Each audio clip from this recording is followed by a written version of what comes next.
ඔයාලගේ ෆෝන් එකේ WhatsApp එකේ තියෙන chat එක කාටවත් හොයාගන්න බැරි වෙන විදිහට හයිඩ් කරන්නේ කොහොමද කියලා අපි මේ වීඩියෝ එකෙන් කතා කරමු.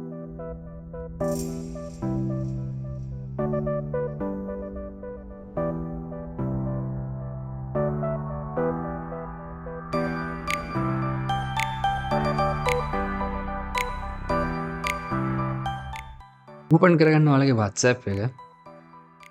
ඊට පස්සේ ඔයාලා සිලෙක්ට් කරගන්න ඕන මොන chat එකද ඔයාලට හයිඩ් කරගන්න ඕනේ කියලා. ඉතින් ඔයාලා සිලෙක්ට් කරගත්තට පස්සේ ඒ chat එක ලොක් කරගෙන ඉන්න ඕනේ. ඉතින් මම දැන් මේ the next gen කියන chat එක සිලෙක්ට් කරගන්නවා. ඊට පස්සේ මම ඒක උඩ long press එකක් දෙනවා. ඊට පස්සේ මම මේ chat එක ලොක් කරගන්නවා.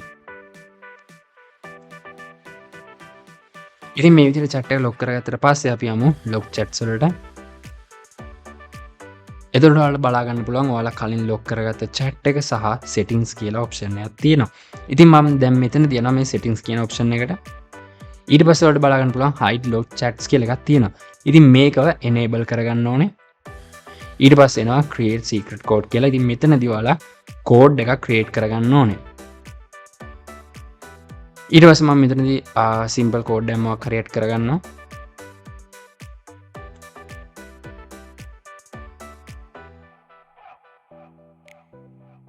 ඕකේ දැන් මෙතන next කියන බටන් එක ක්ලික් කරගන්න ඕනේ. ඊට පස්සේ ඔයාලා ආයෙත් ඔයාලා දීපු secret code එක මෙතනදී enter කරගන්න.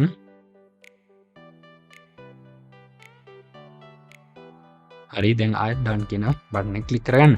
ඉතින් එතකොට ඔයාලා බලාගෙන බලන්න ඉස්සෙල්ලා මෙතන off වෙලා තිබ්බ secret code කියන එක දැන් on වෙලා තියෙනවා. ඉතින් අපි දැන් මෙතනදී back වෙමු. දැන් ඔයාලා සාමාන්‍යයෙන් මේ විදිහට පහළ drag කරොත් ඔයාලා බලාගන්න පුළුවන් ඔයාලගේ lock chat list එක මෙතනින් පෙන්නනවා. හැබැයි දැන් පෙන්නන්නේ නැහැ. ඒ කියන්නේ hide වෙලා තියෙන්නේ. ඉතින් අපි දැන් කොහොමද මේ lock chat එක හොයාගන්නේ? එහෙම නැත්නම් ඔයාලා hide කරපු chat ටික හොයාගන්නේ. ඉතින් ඔයාලට මතකද ඉතින් අපි code එකක් create කරගත්තා. ඔයාලා මෙතන search bar එකේ search කරගන්න මේ code එක. ඊට පස්සේ search කරගන්න. ඊට පස්සේ ඔයාලට බලාගන්න පුළුවන් හරියටම කෝඩ් එක එන්ටර් කරාට පස්සේ ලොක් chat එක පෙන්වනවා. ඉස්සර නම් අපිට ඩ්‍රැග් කරාම පෙන්වනවා. දැන් මේ විදිහට පෙන්වන්නේ නැහැ. මෙන්න මෙතන කෝඩ් එක එන්ටර් කරගත්තාම තමයි ඔයාලට ලොක් chat list එක පෙන්වන්නේ. ඉතින් ඊට පස්සේ ඔයාලට පුළුවන් ඒ chat වලට access කරගන්න. ඉතින් මෙන්න මේ විදිහට පහසුවෙන්ම ඔයාලට පුළුවන් ඔයාලගේ chats ඕනම දෙයක් මේ විදිහට hide කරගන්න. ඉතින් මම හිතනවා මේ වීඩියෝ එකත් ඔයාලා ගොඩක් දෙනෙක්ට වැදගත් වෙන්න ඇති කියලා. අපි තවත් අලුත් වීඩියෝ එකකින් හම්බ වෙනකම් අපේ channel එක subscribe කරලා අපිත් එක්ක දිගටම set වෙලා ඉන්න.